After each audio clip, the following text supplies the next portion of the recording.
নমস্কার বন্ধুরা, welcome to Manasi home diaries. দেখুন, আমি আজকে আপনাদের জন্য নিয়ে চলে এসেছি একটি নতুন ধরনের রেসিপি, ডিম ভরা পাবদা মাছের ঝাল। তার জন্য আমার লাগছে পাবদা মাছ। আমি বাজার থেকে পাবদা মাছ নিয়ে চলে এসেছি।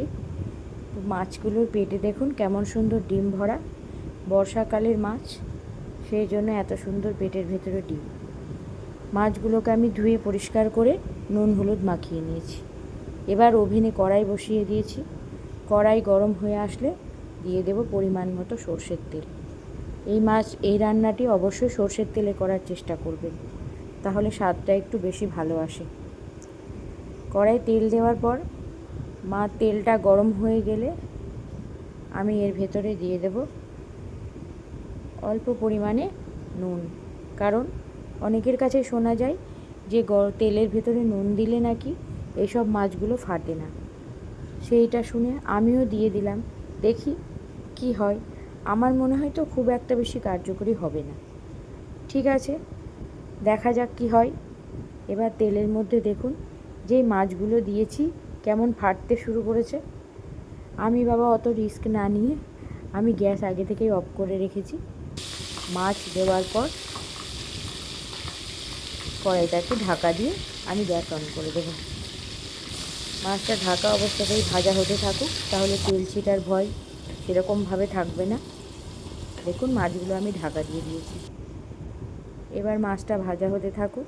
কিছুক্ষণ পর ঢাকনাটা খুলে মাছগুলোকে খুব সাবধানে আমি উল্টে দেব। উল্টে দেওয়ার পর দুই পিঠ ভালো করে ভেজে নেব। দেখুন কেমন সুন্দর এক পিঠ লাল লাল হয়ে ভাজা হয়ে গিয়েছে। এবার অন্য পিঠটাও এই একইভাবে ভেজে নেব।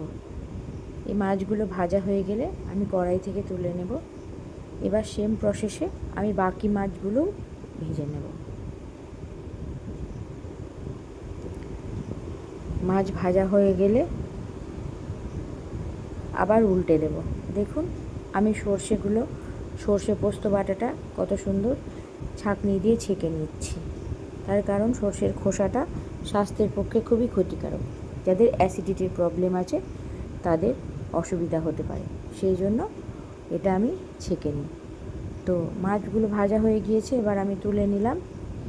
এবার ওই কড়াই গরম তেলের ভেতরে দিয়ে দেব ফোড়নে খুব সামান্য কালো জিরে আর একটা কাঁচা লঙ্কা ফাটিয়ে দিয়ে দেব। এবার এগুলো একটু ভাজা হয়ে আসলে তার ভিতরে দিয়ে দেব পেঁয়াজ কুচি। আমি এখানে দুটো পেঁয়াজ কুচি করে কেটে নিয়েছি। পেঁয়াজ কুচিগুলো দেওয়ার পর আমি একটু এটাকে ভালো করে তেলের সঙ্গে মিশিয়ে নেব আর দিয়ে দেব খুব সামান্য নুন, যাতে পেঁয়াজগুলো নরম হয়ে আসে। নুনটা দিয়ে ভালো করে মিশিয়ে নেওয়ার পর আমি পেঁয়াজটাকে ঢাকা দিয়ে দেব। পেঁয়াজটা ঢাকা দিলে কি হবে, খুব তাড়াতাড়ি নরম হয়ে আসবে এবং ভাজা হয়ে যাবে। দেখুন নুন দেওয়া হয়ে গেল আমার। এবার আর একটু ভালো করে নেড়ে নিচ্ছি। নেড়ে নেওয়ার পর এবার আমি পেঁয়াজটাকে ঢাকা দিয়ে দেব। ঢাকা দিয়ে মোটামুটি 2 থেকে 3 মিনিট রেখে দেব। 2 থেকে 3 মিনিট পর ঢাকাটা খুলব। দেখুন পেঁয়াজটা খুব সুন্দর ভাজা হয়ে এসেছে। এবার এই পেঁয়াজ ভাজার ভেতরে আমি বেটে রাখা সর্ষে আর পোস্তর মিশ্রণটা ঢেলে দেব। দিয়ে ভালো করে মিশিয়ে নিয়ে একটু জল দিয়ে দেব। কারণ আমি আর জল দেব না, এই জলটুকুই আমি দেব। এবার খুন্তি দিয়ে ভালো করে মিশিয়ে নেব। মিশিয়ে নেওয়ার পর এর ভেতরে আমি দিয়ে দেব হলুদ গুঁড়ো আর খুব সামান্য ধনে গুঁড়ো। হলুদ গুঁড়ো আর ধনে গুঁড়ো দিয়ে আমি এটাকে ভালো করে মিশিয়ে নেব।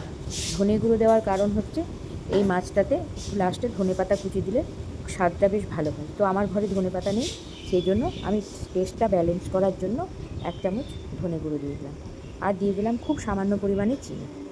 এবার ভালো করে মিশিয়ে নিয়ে আমি আবার ঢাকা দিয়ে দেবো। ঢাকা দেওয়ার পর ফুটতে থাকবে। ফুটতে ফুটতে ঝোলটাও যখন একটু ঘন হয়ে আসবে, মোটামুটি 5 মিনিট মতো আমি ঢাকা দিয়ে রাখবো। 5 মিনিট মতো ঢাকা দিয়ে রাখার পর ঢাকাটা খুলেছি, দেখুন কত সুন্দর ফুটছে এবং কালারটাও খুব সুন্দর এসেছে। এবার এর ভেতরে আমি মাছগুলো দিয়ে দেবো। মাছগুলো দিয়ে ভালো করে মিশিয়ে নিয়ে উল্টে দিয়ে খুব সুন্দর করে মাছগুলো মিশিয়ে নেব, যাতে মাছগুলো প্রত্যেকটা ঝোলের ভেতরে ডুবে থাকে। এবার সব মাছগুলো দিয়ে দেওয়া হয়েছে। তারপরে আমি আবার একটু মিশিয়ে নিয়ে কড়াইটাকে ঢাকা দিয়ে দেবো। দেখুন খুব সুন্দর ফুটছে। এবার আমি কড়াইটাকে ঢাকা দিয়ে দিয়েছি। এই অবস্থাতে 2 মিনিট মতন ফুটতে দেব। 2 মিনিট হয়ে যাওয়ার পর কড়াই থেকে ঢাকনাটা নামিয়ে নেব। এবার দেখুন কত সুন্দর হয়েছে রান্নাটা, দেখেই সুন্দর লাগছে। আপনাদের যদি ভালো লাগে একবার রান্নাটা করে খেয়ে দেখবেন, খুব স্বাদের হয়। এবার এর ভেতরে দিয়ে দেবো অল্প একটু লেবুর রস আর ওপর থেকে একটু সর্ষের তেল, কাঁচা সর্ষের তেল। তারপরে ভালো করে মিশিয়ে নিয়ে ঢাকা দিয়ে 5 মিনিট মতো রেখে দেবো। গ্যাস অফ করে দেবো। 5 মিনিট পর পরিবেশন করব।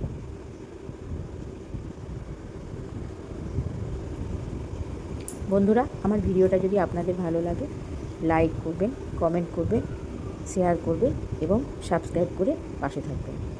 সকলে সুস্থ থাকবেন, ভালো থাকবেন। নমস্কার।